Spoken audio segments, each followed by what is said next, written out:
হবে এরকমটা নির্বাচনের সূচনা বা প্রস্তুতি যেটা আপনারা বলছেন সমস্ত রাজনৈতিক দল শুরু করেছে, বিজেপি তো অনেক আগে শুরু করেছে, আমরা অনেক আগে থেকে শুরু করেছি।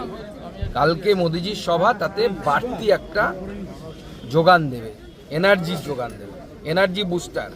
এরপরে বিজেপির কর্মীরা এই অঞ্চলের দেখবেন এরপরে তৃণমূল মোদি ঝড়ে উড়ে চলে গেছে। তৃণমূল কংগ্রেসের পক্ষ থেকে বলা হচ্ছে যে রামকে নিয়ে তাদের একটা ধর্মের যে বিষয়টা সেটা নিয়ে একটা বিতর্ক বা তারা না, তৃণমূলের নেতা এক নেতা সে নাকি বলেছে রাম নাকি মুসলমান ছিল, হ্যাঁ ছিল, সব বলেছে। স্বাভাবিক, তৃণমূল কংগ্রেস তো হিন্দু ধর্ম মানে না বা জানে না, তো ওরা এরকমই তো বলবে। তৃণমূল কংগ্রেস তো হিন্দু ধর্ম বিরোধী রাজনৈতিক দল।